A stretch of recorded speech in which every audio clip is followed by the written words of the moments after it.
மச்சான், என் பிரியா என்ன பிரேக்கப் பண்ணிட்டாளா? என்னடா சொல்ற? ஆமா மச்சான், எனக்கு மாப்பிள்ளை பார்த்துட்டாங்க, மறந்துடுன்னு சொல்றாளா? அப்போ அன்னைக்கு நீ இல்லைன்னா செத்துருவேன்னு சொன்னது ரெண்டும் ஒரே ஆள்தான் மச்சான்.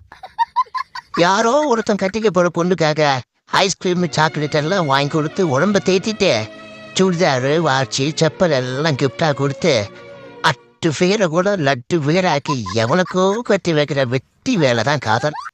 அப்போ என்ன மைத்துக்கு லவ் பண்ணா?